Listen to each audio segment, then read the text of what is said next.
অনাহারে অর্ধাহারে মানুষ না খেয়ে আছে। সেই সময় প্রধানমন্ত্রীর লক্ষ্য উদ্দেশ্য হচ্ছে বিএনপির ভারপ্রাপ্ত চেয়ারম্যান তারেক রহমানকে লন্ডন থেকে ফিরিয়ে এনে তিনি বিচারের মুখোমুখি করবেন। অবশ্যই কেউ যদি অপরাধ করে থাকে তার বিচার হতে পারে, কিন্তু সেটা আমরা বিরোধিতা করছি না। যে ভবিষ্যতে ইয়াসির আরাফাতের মতো না নামালিনের মতো বিরোধী দলের নেতাদেরকে এই আওয়ামী লীগ এবং এই সরকার হত্যা করে একদলীয় শাসন কায়েম করবে সেটা আমরা জানি না, কিন্তু সেই প্রক্রিয়ার দিকে যে সরকার আগাচ্ছে সেটা আমাদের সামনে পরিষ্কার হচ্ছে। তো কাজী এখন আমাদেরকে সিদ্ধান্ত নিতে হবে যে আমরা কি এদের হাতে মরবো নাকি এই তথ্য দানবকে হটিয়ে জনগণের সরকার প্রতিষ্ঠা করে সব মানুষকে রক্ষা করব। আজকে গতকালকে একটা পত্রিকার রিপোর্ট দেখলাম, পত্রিকার রিপোর্টে প্রকৃত ভয়াবহ চিত্রটা একটু কম উঠে আসে, অনেক ঘাটতি থাকে। তারপরেও সেখানে যেটা লিখেছে তারা দেশের জাতীয় আয়ের এই যে সারা বছর ধরেন আমরা দেশের আয় যদি হয় 100 টাকা, তার 30 টাকা 5 ভাগ ধনী মানুষের পকেটে যায়। মানে 5 ভাগ ধনী মানুষ পুরো রাষ্ট্রের আয়ের 30% তাদের পকেটে যায়। তো এই যে ওরা যে জিডিপির হিসাব দেখায়, মাথা পিছু ঋণের হিসাব দেখায়, এই হিসাবের সাথে কৃষক, শ্রমিক, রিক্সাওয়ালা, সাধারণ মানুষ, আমাদের মতো আম জনতা, তাদের জীবনযাত্রার কোনো মূল থাকে না। তারা উন্নয়নের এই গালগপ্প বলে তারা এই তাদের ফসবাদকে চাপিয়ে দিয়েছে আমাদের উপরে, এবং আরো কতদিন এই বোঝা বহন করতে হবে। কারণ আমরা যদি না সরাতে পারি তাহলে তো আমাদের এটা ক্যারি করতে হবে।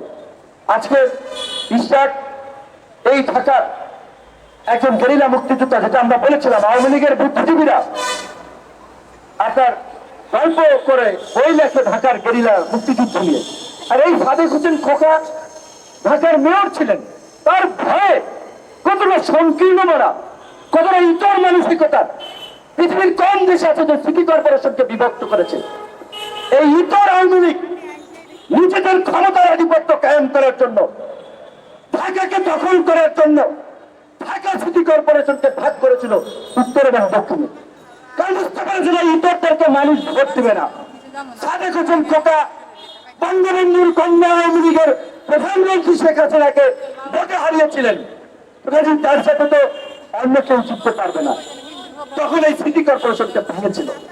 সেই সাদেক হোসেন খোকার ছেলে দেশের বাইরে পড়াশোনা করে এসেছে, আমাদের সমবয়সী তরুণ বন্ধু, অনেক আলাপ আলোচনার কথা বলেছি, এবং তাকে নিষ্ঠুরতা কি, তার ছোট ভাইয়ের বাবা নাই, বড় ভাই হিসেবে বাবার দায়িত্ব পালন করেছে। বিয়ের আনুষ্ঠানিকতা, বিয়ে হয়েছে অনেক আগে, আনুষ্ঠানিকতা কিছুদিন আগে করলো সব স্বজনদেরকে নিয়ে, তারপরে তিনি হাজির হতে গেলেন, তাকে ছেলে ফেললেন। এর চেয়ে অমানবিকতা, নিষ্ঠুরতা আর কিছু আছে? এই সরকার একটা পৈশাচিক উল্লাস করছে পৃথিবীর উপরে, নির্যাতন, নিপীড়ন, দমন পীড়ন করে। সেই কারণেই খালেদা জিয়ার মতো একজন অসুস্থ বয়স্ক নারী চিকিৎসার জন্য তার বিদেশে যাওয়া প্রয়োজন। ডাক্তাররা বলছে আমরা এই নিয়ে অন্তত এই পর্যন্ত মিনিমাম 100 দিন বক্তব্য রেখেছি, এইখানে অন্তত 20 থেকে 25টা মিনিমাম প্রোগ্রাম করেছি, ইন্দোরে তো আছেই। তাকে মুক্তি দিয়েছে? তাকে মুক্তি দেয় নাই। কারণ প্রধানমন্ত্রী জানেন, এই সরকার জানে, তিনি যদি সুস্থ হয়ে রাজপথের আন্দোলনে আসতে পারেন, সেই আন্দোলনের ধরে এই আওয়ামী লীগের তত্ত্বটাও উড়ে যাবে। সেই কারণে তাকে মুক্তি দেওয়া হচ্ছে না।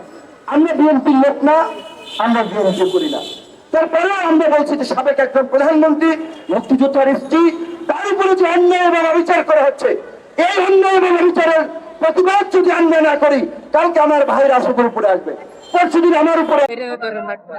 এরা খুব মিথ্যা কথা বলে। আমরা সবাই জানি এই সরকারটা মৃত্যুর সরকার, আর মিথ্যা কথা যারা বলে তার মানে তারা মানুষকে প্রতারণা করে, মানুষকে ভ্রান্তা দেয়, মানুষের সামনে সুন্দর ছবি ছড়ানোর চেষ্টা করে, কিন্তু পেছন থেকে মানুষের মুখে ছুঁ চালিয়ে দেয়।